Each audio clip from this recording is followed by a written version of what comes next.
जिस वक्त ये देश कोविड-19 के क्राइसिस से जूझ रहा है, उस वक्त कुछ महिला अपने लाइफ के सबसे बुरे वक्त से गुजर रहे हैं। वो वक्त जो उन्हें कोरोना से ज्यादा डरा रहा है, क्योंकि उन्हें डराने वाले उनके खुद के अपने हैं। जिस घर में वो आज कोविड-19 से बचने के लिए बंद है, उस घर में रोज दिन रात उन्हें एक शैतान नोच रहा है और वो उसे चुपचाप सह रहे हैं। पर बहुत हुआ, पर कब तक सहोगे? उस शैतान को दरिंदा बनने में टाइम नहीं लगेगा। अपने ऊपर हो रहे डोमेस्टिक वायलेंस के खिलाफ आवाज उठाओ। आपको अपने प्रॉब्लम के लिए खुद फाइट करना पड़ेगा, आपके लिए कोई और नहीं आएगा।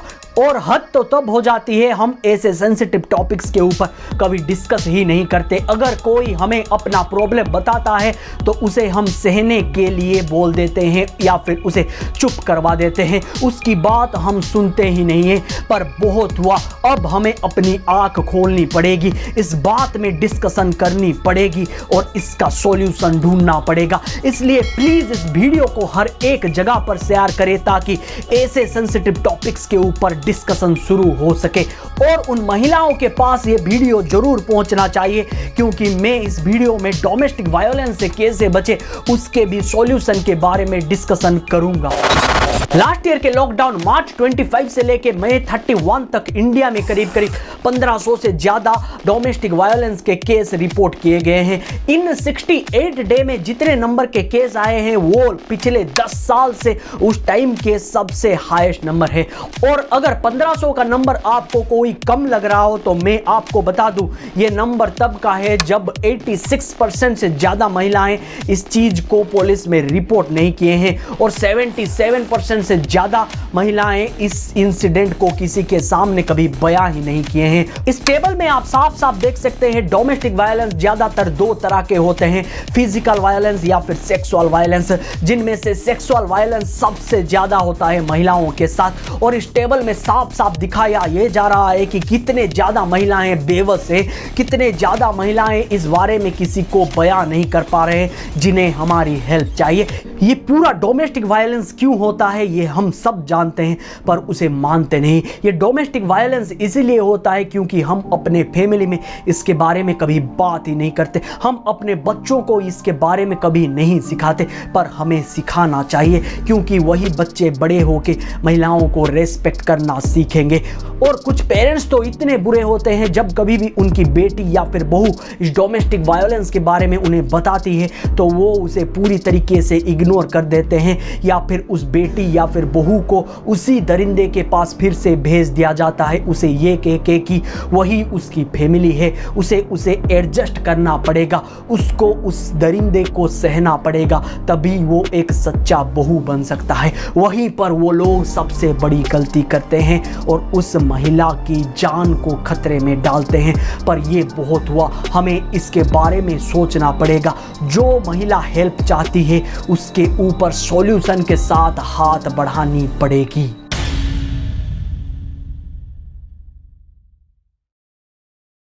पहली बात, अगर आप डोमेस्टिक वायलेंस का शिकार हो रहे हैं तो आप इस चीज के लिए खुद को दोष देना बंद करें, खुद को गिल्टी फील कराना बंद करें। इससे आप खुद वीक हो जाएंगी और डिप्रेशन में चली जाएंगी। उस चीज से लड़ने के लिए आपके अंदर साहस कम हो जाएंगी। डोमेस्टिक वायलेंस थोड़ा सा हो या फिर ज्यादा हो, पहले दिन से ही आपको उसके खिलाफ खड़ा होना पड़ेगा। अगर आप चुप रहेंगी तो वो वायलेंस दिन ब दिन बढ़ती रहेगी। और अगर आपके ऊपर फिजिकल वायलेंस हो रहा है, आपके लाइफ के ऊपर खतरा है, तो हमारा इंडिया का कानून आईपीसी के सेक्शन 104 के तहत आपको प्राइवेट डिफेंस का अधिकार देता है, जिसके तहत आप अपने ओपोजिशन के ऊपर अटैक कर सकते हैं। अगर वो इंसान आपके ऊपर सिर्फ और सिर्फ मेंटली टॉर्चर कर रहा है, आपको पूरी तरीके से सोशल कनेक्शन से दूर रख रहा है, घर के अंदर पूरी तरीके से बंद करके रख रहा है, तो प्लीज मेरा सुझाव यही रहेगा कि उस इंसान को एग्रेसिव होने का कोई भी मौका ना दे। उसको आपको सहना पड़ेगा उस वक्त के लिए, उसके खिलाफ आप उसी के घर में खड़े नहीं हो सकते क्योंकि आप वहां पर पूरी तरीके से हेल्पलेस है। अगर वो इंसान आपके ऊपर फिजिकली हावी हो जाएगा तो आप वहां पर कुछ नहीं कर पाएंगे। इसलिए प्लीज उस वक्त तक शांत रहिए जिस वक्त तक आपको कोई मौका नहीं मिल जाता। मौका ढूंढने की कोशिश कोशिश कीजिए और अगर मौका आता है तो पूरी तरीके से उस मौके का फ़ायदा उठाइए। इसी से आपकी जान बच सकती है।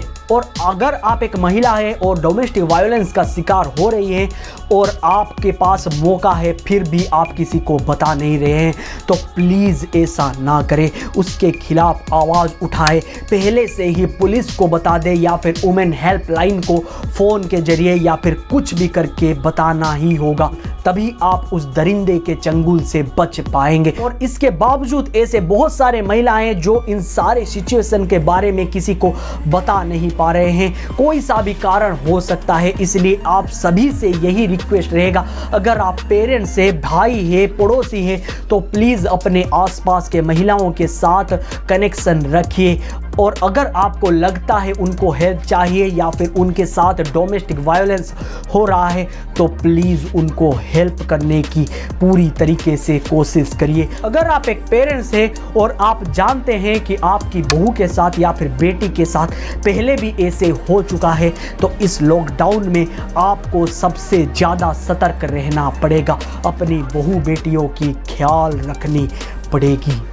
और इस वीडियो को बनाने का मकसद बस मेरा यही था कि एक पॉजिटिव डिस्कशन शुरू हो सके ऐसे सेंसिटिव टॉपिक पर जिसके बारे में कोई बात तक नहीं करना चाहता। इसलिए प्लीज़ इस वीडियो को हर एक जगह पर शेयर करें ताकि इसके बारे में सब बात करें। और इस चैनल को ज़रूर से सब्सक्राइब करें, क्योंकि मैं ऐसे ही सेंसिटिव टॉपिक्स के ऊपर हमेशा बात करता हूँ जिसके बारे में कोई बात नहीं करता।